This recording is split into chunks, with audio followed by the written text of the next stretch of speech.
welcome to video classes by Konnur Institutes. Today we will be discussing the first chapter from Statistics for Economics. So for you, from the statistics, you have a first chapter which is Introduction.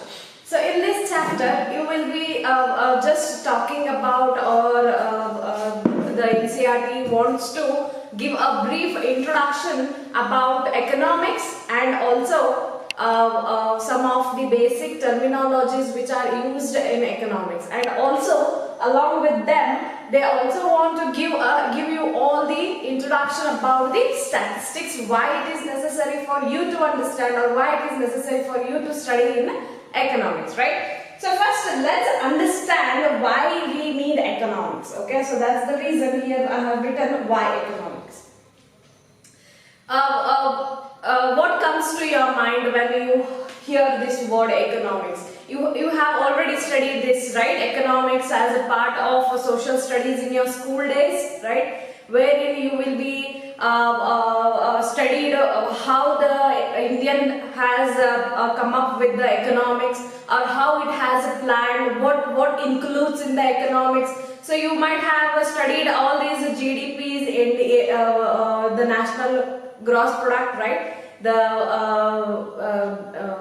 gross domestic product which we have, right? National income, per capita income and all. So these all comes under this economics, right? This is what the basic idea you people might have, right? So that's basically where we have understood economics, right? So this is what we can say, ma'am, I have just heard about economics like this, where some of the news articles will be talking about economics, right? Or else somebody from your family might be talking about economics, right?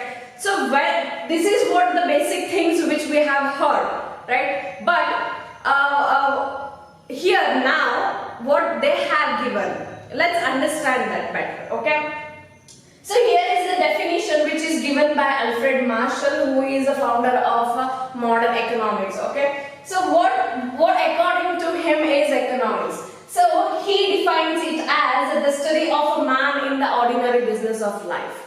So he is mentioning here the study of man in the ordinary business of life. So here he is mentioning business. That doesn't mean we are talking about business here, but what he is concerned more about is the study of man, how he is carrying his life in the ordinary days or in the normal days. So that's what it means. So we'll understand more on this, right? So if you have textbook, you can open your textbook, or if you don't have, you can even refer from the net, whereas I am referring like this, okay, the PDF copy.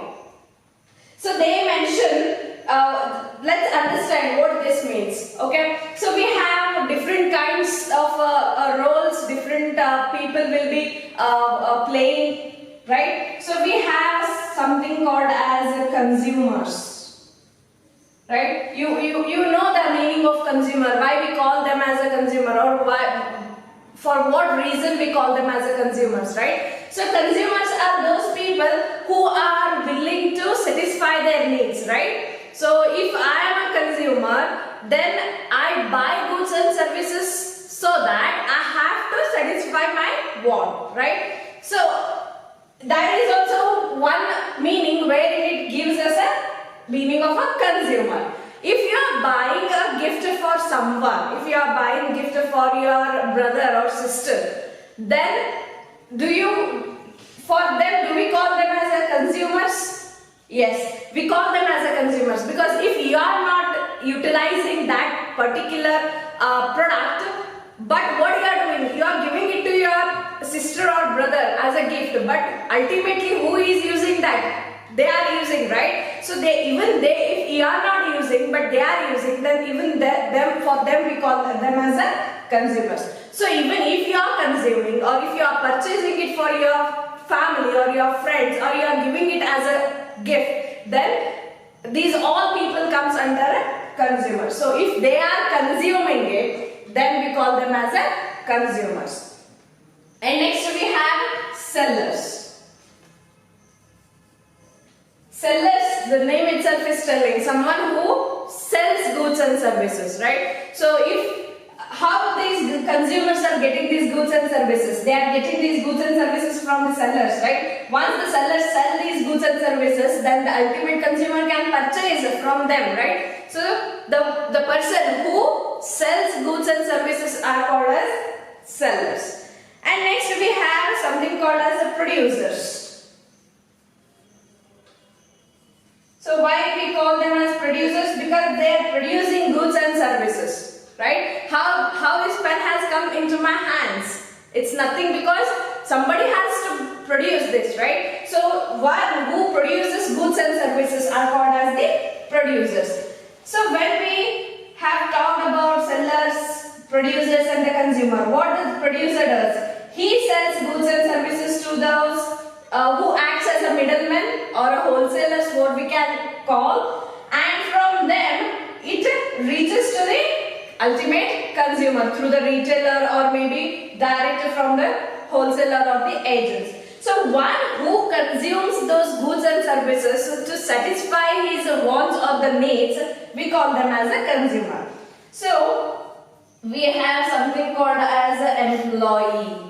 Right? You might have heard about this word, right? If your sisters or brothers are working in any of the companies, then they are called as the employees of that company, right? They say we are the employees of this company, right? Why they are called as employees is because they are rendering a service to them. They are performing a job so that in return they are getting salary. So one who does the job to in return they are getting the money, so they are called as the employees. Then who are called as employers? So it's just the opposite of the employee. He is the one who is doing job and he is the one who is creating the job for the employees. So employers are those who are creating jobs or who are getting the services done or getting the job done from the other people, so that in return what he is doing, he is paying the salaries or he is paying the wages. For them we call as employers. So I hope this is clear, right? Who are called as consumers, sellers, producers, employee and the employer.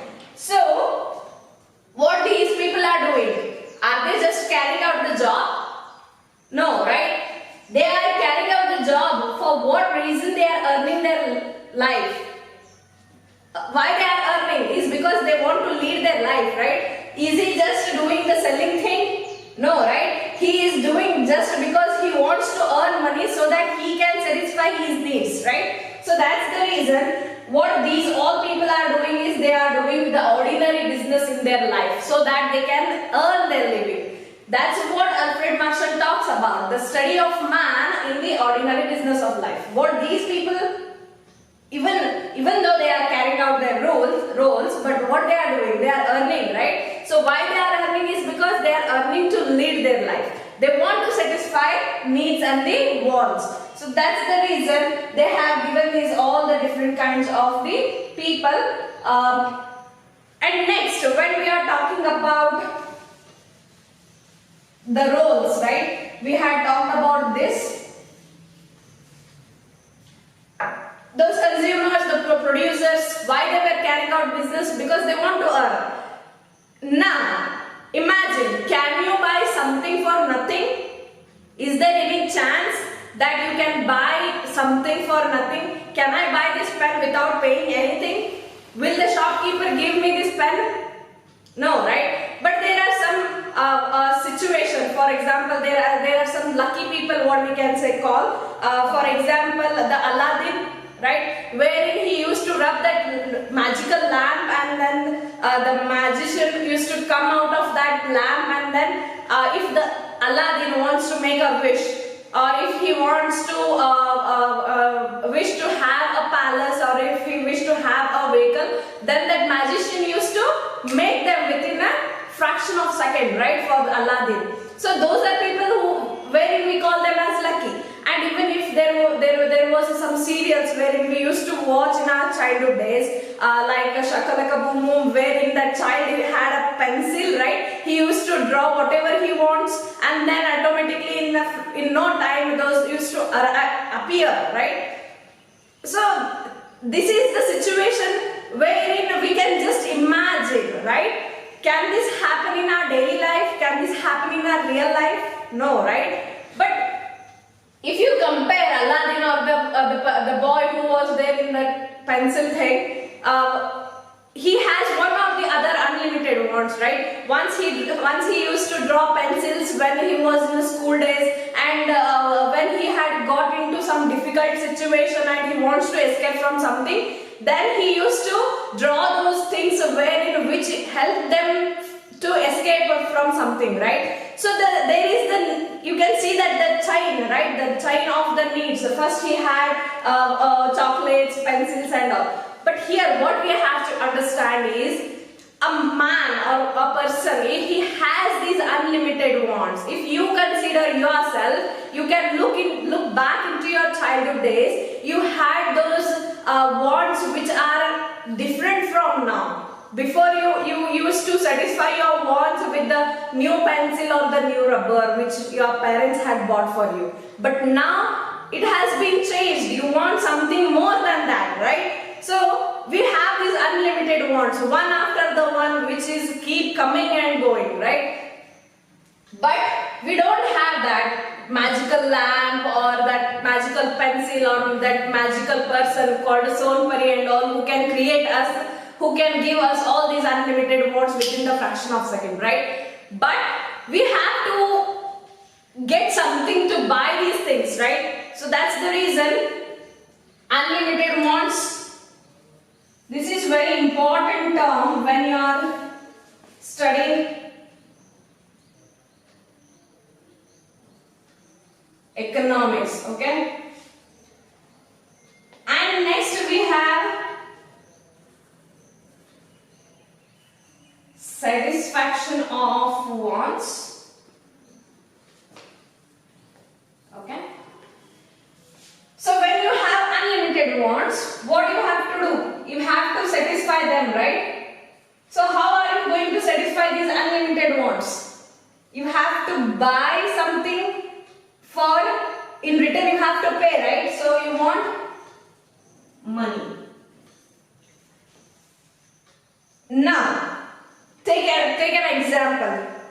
If your parents, imagine if your parents have given you a pocket money of 50 rupees, right? Will you be able to satisfy all your wants, the list which you have made in your mind before? Can you satisfy or can you be able to fulfill all those lists, all those unlimited wants list which you have made in your mind? Only in that 50 rupees can you make? No, right? So what do? You prioritize them, right? So this is what I want in first place. This is what I can have in the second place, right? So you prioritize according to that priority and then you try to satisfy those wants, right? If you don't have, or if you have and you actually are not able to fetch in that 50 rupees, then what do? You go for alternative use, right? For example, you have 50 rupees and you want to buy a Parker pen, okay? Or a pen which is more than 50 rupees. Can you buy? No, right? But what you can do is, instead of buying that pen which is costing more than 50 rupees, you are running out of money, right? You don't have more than 50, but you have 50. But here, you can have alternative choices, right? So instead of buying that pen which was costing you 60 rupees, you can either even go for buying 45 rupees pen, right? So what you are doing? Instead of buying this, you have cancelled and you have bought this. So this is wherein you understand the alternate use of the resources. So when you have limited resources and you have unlimited wants of buying pen, this pen, that pencil and all. So what do? When you are running, when you have limited resources, you choose for the alternative. So this is a situation wherein we call it as the scarcity. Okay? So scarcity arises. Why this scarcity arises is because of the limited resources.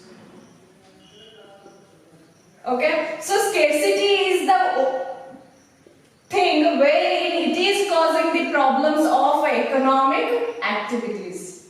Okay. So this gives us the problem which are arising in the economic activities. What is this economic activities? Economic activities are those activities which are involved in the production, consumption, exchange and the distributions. Okay. So this scarcity has given a problem which has arisen the problem of the economic activities. So scarcity, why? We have limited resources. That's the reason we are choosing the alternative resources. For example, the food which we consume every day, where is it from? Where is it coming from? If you think, it's coming from the farmer, right? So he raises the crops from the land which he has, right? So he is the one who is producing our food, right? So that land, labor, the capital which he is involving in that is what we are getting food from that. So if the farmer decides that land to be used not to produce the goods or not to produce the crops which we are utilizing it as a food, then what can be done? He has alternative use, right? He can involve that land into the industries. What he can do instead, what he has done, he has stopped growing the crops and then he has utilized that land into some other thing like industrialization or making some mechanical equipments and all. So he has used that land alternative, right? So that's not here that you have and you are using it. When you have limited resources, what you are going to do here is you are choosing for the alternative. So the limited resources gives the scarcity, but what we have to do? We have to satisfy our wants, right? So that's the reason which gives birth to the economic problem of the activities, right? So in the next class we will see more on the consumption, production